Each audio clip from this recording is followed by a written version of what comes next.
Folks, good evening and welcome to the Trinity North Candidates Debate.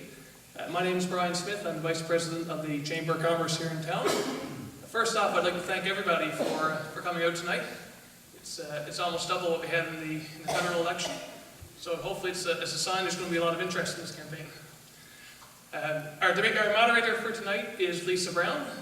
Lisa will be hosting the event. She'll be asking the questions. I'll take care of the time, but Lisa is the one in charge. Her word is law.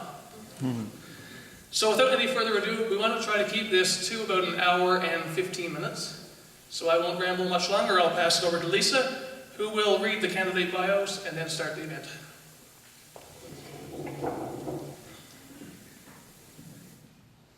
Good evening, everyone. So the structure of this event has been approved and set by the Chamber as well as all the candidates. It will not be changing. And we're going to start with candidates' bios, and then I'll describe how each section will work. The order of the bios was drawn earlier today in the Chamber office by a random draw. So the first candidate bio is biography of Ross Wiseman. Ross Wiseman was first elected in a by-election on April 25, 2000. Prior to entering political life, Mr. Wiseman had a successful 15-year career in health administration with the former Peninsula's Healthcare Corporation and the Clarenville Area Hospital Board. He has extensive experience in the financial services industry, having held several branch and regional management positions throughout Newfoundland and Labrador. Mr. Wiseman has a long history of volunteer commitment to his community. He is a member of the Clarenville Area Chamber of Commerce. Prior to being elected, he was chairperson for the Bonavista, Trinity, Placentia Integrated and Vista School Boards, as well as an executive member and a coach in the Clarenville Area Minor Hockey Association. He was also involved as a leader in the Scouting movement. Mr. Wiseman has held 3 ministerial positions in government: Minister of Health and Community Services and Minister responsible for Aging and Seniors, Minister of Business, and currently Minister of Environment and Conservation.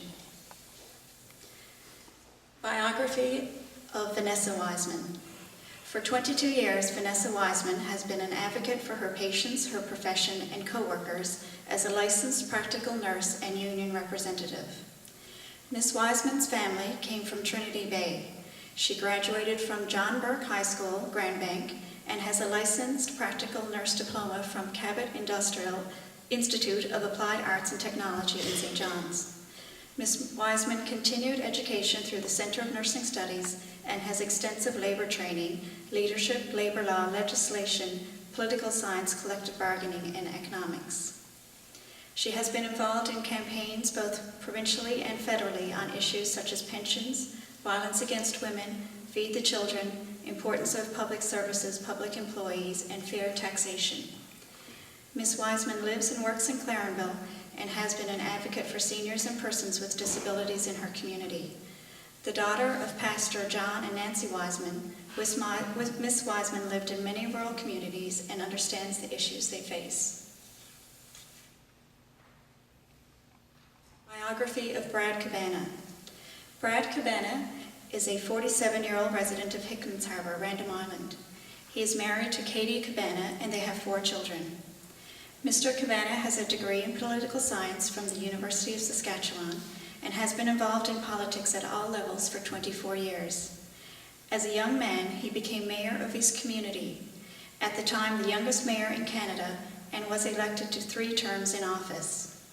During Mr. Cabana's term as mayor, he led the National Mayor's Campaign against the GST with Art Eccleston, then mayor of Toronto, and John Savage, then mayor of Dartmouth, and fought the Meech Lake Accord. He also fought and secured potable water for his community. During his term as a board member of Parks Canada's Advisory Development Board, Mr. Cabana raised serious issues of water pollution in Canada's national parks and pursued the issues until they were resolved. Mr. Cabana has served in the Canadian Forces as an infantry officer.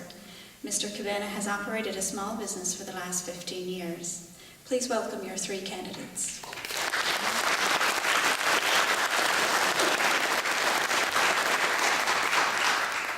The next section this evening will involve an introduction provided by each candidate. The introduction will be 2 minutes in length. Again, there was a draw for the order. With 15 seconds left, the bell will ring, and then the candidate will be asked to stop after those 15 seconds. So the first person for the introduction is Brad Cabana. Good evening, ladies and gentlemen. Can everyone hear me okay? Yes? Everyone hear me okay in the back? It's not real loud. Can you wait? How's that? Any better? No?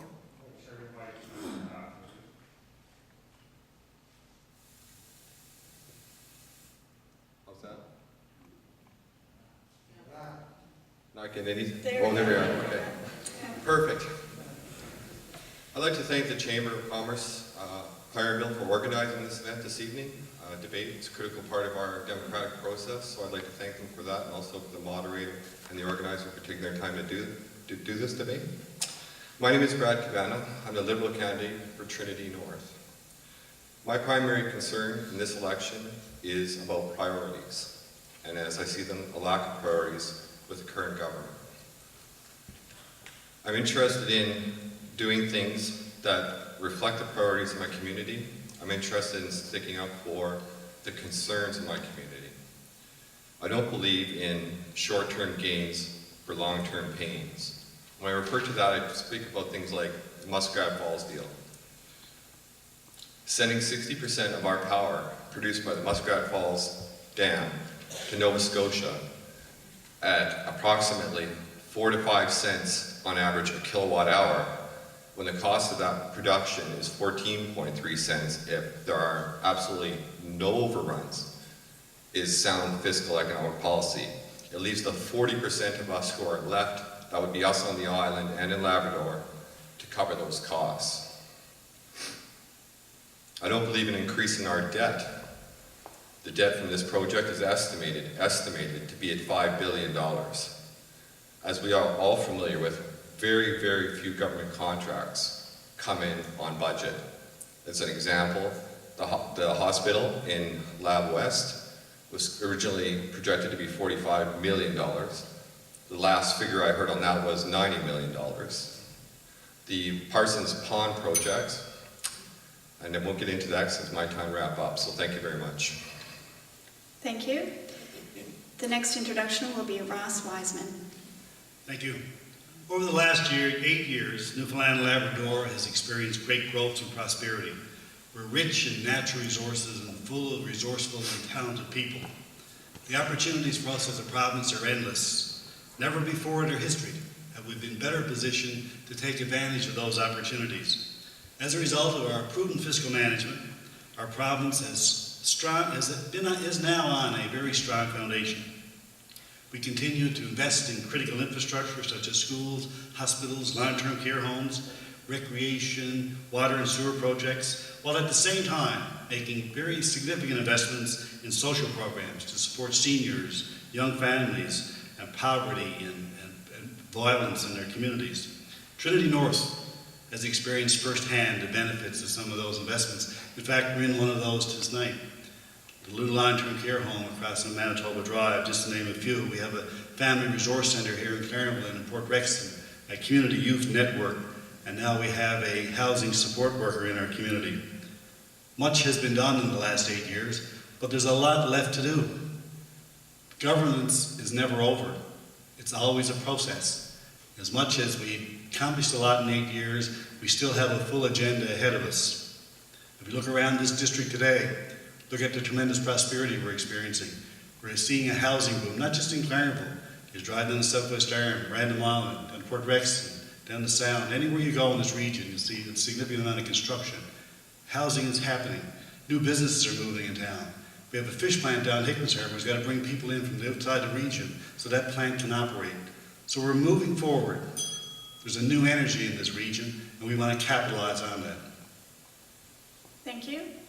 And finally, for the last introductions, Vanessa Wiseman. Good evening, and thank you to the Clarenville Chamber of Commerce and all of you for the honour and privilege to debate the issues that are of importance to the communities of Trinity North District. Tonight's debate gives you the opportunity to make informed decisions on who will best represent you in the House of Assembly. During my campaign, I've had the privilege to personally visit approximately 1,500 homes in Trinity North.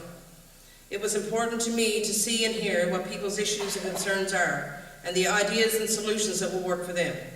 It gave me an even better insight into what's happening into our district and will equip me to represent them as MHA. If our current government had taken this approach, the people in our district who have already suffered with Hurricane Igor might not have been faced with the current destruction of Ophelia, and a province would not have such wasted expense.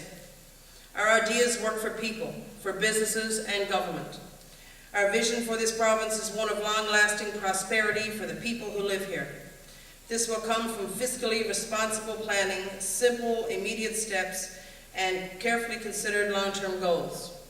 In order for our communities to thrive and flourish, government must listen to the ideas and solutions that people offer. Our goals and policies reflect the beliefs and needs of ordinary people. We have never lost touch of what is important to you and your families. We know that true economic strength comes from small businesses and cooperatives. Their business are important to the economic health of Trinity North. They provide sustainable employment, and the revenues stay in our communities. We have a 4-year plan for a healthy economy. We will reduce small business tax by 25% in the first year. We have ideas that are good ideas. Even the current government acknowledged that when they removed the HST on heating. I am proud to be a part of a team that offers real solutions, and I look forward to sharing with you tonight. Thank you very much. Next, we have a standard 3 questions. These questions have been provided to the candidates in advance. Each candidate will receive 2 minutes to respond. There is no debate. It's an individual response. The responses order, again, were decided by a random draw. The first question, the order will be Vanessa Wiseman, Brad Cabana, Ross Wiseman. And I'll remind you in case you forget. But the first question goes initially to Vanessa Wiseman. Again, 2 minutes. The bell will sound with 15 seconds remaining. And that first question, why do you feel you are best suited for the MHA of Trinity North? I believe that I'm the best person to serve the people of Trinity North as MHA because of my 22 years of work experience in healthcare, my background in labor relations, and ability to be fair and just to all. My belief that life's necessities must be affordable, and that a truly healthy economy is one where everyone who has a part of building Newfoundland and Labrador share in the wealth of our province. I recognize where the true economic strengths of our province lie, and that all of our children, regardless of their family's financial circumstances, deserve access to high-quality education.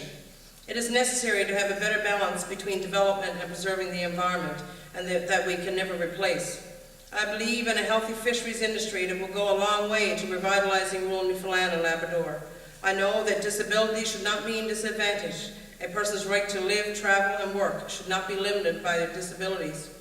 I have the experience and reputation that I get things done, and that I've always put 100% in everything I do. I have a strong voice, and if elected, will commit to the people of Trinity North. Together, we will create solutions that are in the best interests of our communities.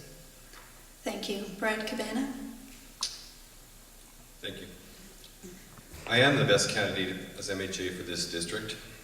I will work the hardest for our district, and I will be present in the district. I have an academic, military, economic, and political background, which is well-rounded. I will read the briefing notes I receive and conduct myself with integrity. I will work to improve the conditions of the communities outside of Clarenville. It is in Clarenville's interest that these communities survive and actually prosper to feed the economic growth of Clarenville itself. We can't rely on bull arm and projects like that for more than, say, the foreseeable future of 5 years. I will work in the House of Assembly to create economic conditions that will help our province to grow, to not create debt, I should say, and to limit the amount of government spending we do on projects such as the Muskrat Falls. I will also work to make sure that our people do not suffer from doubling of their power bills, a critical issue for every single person in our district, whether you are seniors or whether you have the opportunity to work at the Come By Chance refinery. I've spoken to all of them and everywhere in between, and nobody wants to see this happen to our province. Thank you. Thank you. Ross Wiseman? Thank you. Well, I've been your MHA now for 11 and a half years, and I'll run on my record. During that 11 and a half years, I've met most of you.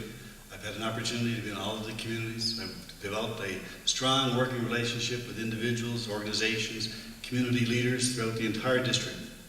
I've had an opportunity to work with and experience the successes that those communities have enjoyed.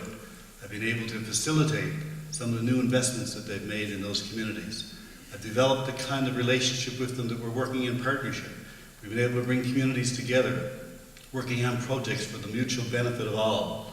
So I bring to this position, I'm offering myself as a candidate for re-election this time, because I believe that I've proven that I can provide the leadership, work on your behalf diligently, and ensure that we, in this district, get the kind of investments that are important for us to continue to do the work that we do on behalf of the people who live here, provide a quality of life for the people who want to come here, raise a family, pursue a career, and create economic opportunity and wealth for themselves and for their families. So I'm asking you to consider the record of achievement, record of strong representation, and one that's provided a strong voice for the District of Trinity North. Thank you. The responses for the second question will be provided in the following order: Brad Cabana, Ross Wiseman, Vanessa Wiseman. The question is as follows. As you travel the district in this election, you have met with many individuals, groups, and organizations.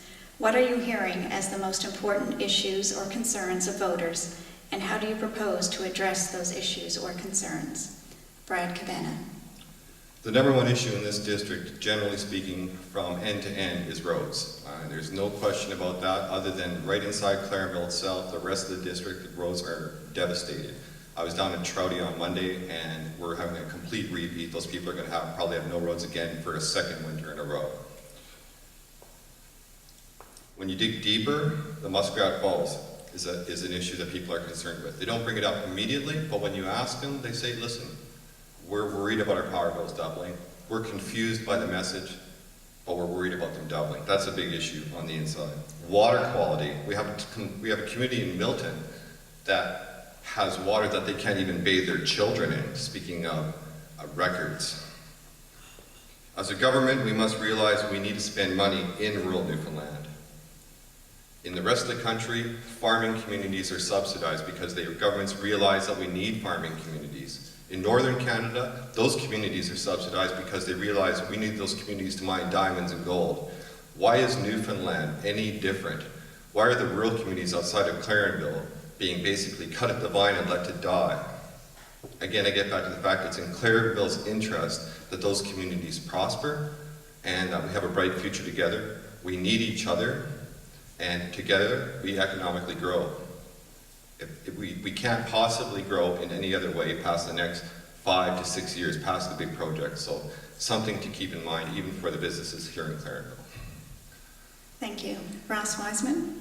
There are a number of things, obviously, that are unique to each individual community and sometimes unique to an individual. But generally speaking, infrastructure is a significant issue throughout the entire district, whether it's road infrastructure or municipal infrastructure, water and sewer. On an average, this year, for example, we're spending about $215 million on our provincial roads and some $112 million going into municipal infrastructure. And we've been fortunate in Trinity North. We've gotten a fair piece of that. We've spent some $28 million in capital infrastructure in the last 7 years. We have projects, if we look at some of the investments we've made made improvements in water systems in Petley and Burgons Cove. We're doing a piece of work now with an engineering firm to make the enhancements to the Milton system, and that we should be ready to now go to tender very shortly to get some upgrades to that system, introducing new technologies, new proven technologies to change their chlorination system. So we've made some strategic investments in that kind of infrastructure in the province. And what I'm hearing is people want to continue to do that. And they want to make sure it's affordable. And that's why we reduced the cost sharing arrangement with small communities. Many small communities now only need to come up with 10% of the investment. And as a province, we're picking up the remaining 90%. We're hearing issues around home care. We're hearing issues around affordable housing. And we heard that loud and clear. And that's why back in June, we've now hired in this region a housing coordinator to work with individuals who are finding it difficult to find affordable housing. That's why we've made some significant investments through Newfoundland and Labrador Housing in social housing. We've had some 900 new social housing being built in this province in the last 5 years. So these are the kinds of things that we're trying to do as a government to address those issues that are important to the people of Trinity North, whether it's municipal infrastructure, road infrastructure, social housing. Thank you. Vanessa Wiseman. Well, as I travelled through this district, I certainly heard of issues such as healthcare, infrastructure, and affordable housing. Not only affordable housing, accessible housing. I have been a healthcare worker for 22 years, as I stated earlier, and I see myself in that healthcare system some things that certainly could be changed. The long waiting lists, the availability of physicians. I suggest that we have walk-in clinics. That would certainly alleviate the pressure off the ER within our hospitals. We need to ensure that infrastructure is built to suit the region, that when roads are washed away, whether it be either to consult, we need to consult with the people who live in those areas, who understand what the regions are all about, who know where the brooks and rivers and ponds are that will be filtering down into the communities. We believe that infrastructure, when it is built, should be built in consultation with specialists who understand what's happening with those kinds of, with those roads. Affordable housing. We cannot stand by and watch people being left behind as the economy heats up. We need to ensure that people can afford to live in safe environments where they can access affordable housing. And as I visited some homes around this area, I walked to a lady she was a RNA at the time, and she was a paramedic. And during her time within the ambulance, working on a patient who was into cardiac arrest, she got hit by a drunk driver. She is faced right now living in this community, in Clarenville. In her living room, with her bed in that living room, she has no availability to a bathtub, a shower, and cannot find suitable housing in this area. And I think that's a shame. I think that's a shame here in this town. I sit by and I watch seniors suffer as a result because they have a income that doesn't increase with the cost of living. And I think this is wrong. Thank you. The order for the next question will be Ross Wiseman, Vanessa Wiseman, Brad Cabana. Traditionally, voter turnout is not exceptional, to say the least. In the past election, fewer than 2 in 3 eligible voters turned out to vote. This marked the province's lowest level of voter participation in 45 years and the second lowest since it entered Confederation. Why do you feel voter turnout is so low, and how do you propose we increase the numbers at the polls? Ross Wiseman. Thank you. Obviously, it's disappointing when you see the low voter turnout. Like last one was about 60%, down from a 70-odd the election before that. But it's not unique to Newfoundland and Labrador. It's right across the country. Whether it's apathy, whether it's disinterest, or whether we as political leaders have not adequately engaged people in the discussion around the political process and the importance of their participation.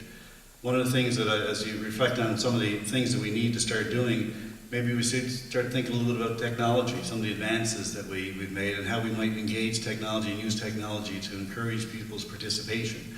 How we might, through some of our strategic planning exercise, for example, we do a lot of public consultations, a mechanism to engage people in the process and talking about policy and direction. One of the things that we have sitting on the books now is it's probably time for a review. The legislation that governs election in this province goes back to 1991. So it's probably time to take a complete look at that legislative framework that governs elections. Now allow us to embed in that the use of technologies, whether we talk about the computers or whether we talk about Blackberries, whether we talk about electronic voting, or whether we enhance some of the special ballot processes that we're involved in now, or enhance some of the things we're doing with advanced polls, any number of things. But critically, we need to engage the residents of our province more appropriately in the political process, connect them to the policy piece, and create a mechanism, facilitate an easier mechanism for voting. I think these are some of the things that we're challenged with, and as political leaders, we have an obligation to do that. Thank you. Vanessa Wiseman? Well, I think that people have been discouraged by previous governments and see no change happening in their communities. But I believe now that they feel they have a choice, and I think that this election you will find that voters will come out in larger numbers than before. We always have had in this province the debates, the process of just 2 political parties. Now people have noticed the NDP party. They have seen what we stand for, and they are excited about getting a real choice and a real voice, and above all, hope that their politicians might now work for them. I'd suggest we wait and see this election and see what happens at the polls. Thank you. Brad Cabana? What I hear at the door is the reason people aren't turning out to vote is due simply to one thing: cynicism. They're cynical about the political process. They're cynical about politicians. They see the same old every election. Our current MHAs have an 11-year crack at it, and our voter turnout keeps going down. Put it that way. The best way to increase interest is to keep your promises, to live up to your district, to what they need in your district, to not drive over the same broken roads day after day that these same people in these communities have to do, to actually do something for these communities, to actually fix their water, not at election time, not 8 years after the fact, but sometime in between, so that they can see that there's some kind of promise, some kind of hope from their political action. Invest in rural Newfoundland. We have a fish plant in Hickman's Harbor that can't get a cent to hook up its 3-phase power, and is spending $60,000 to $80,000 a month on fuel for its generators, when simply $300,000 from the province would allow it to do that. It is the largest single employer in the Clarenville area, and it is critical to the people that live out there, whether they work in the fish plant or whether they're farmers.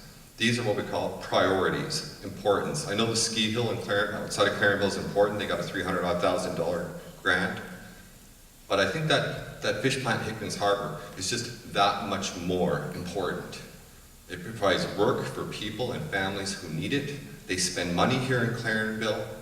That is what I consider important. That's the kind of thing that breeds cynicism amongst people. Thank you. Thank you. The next section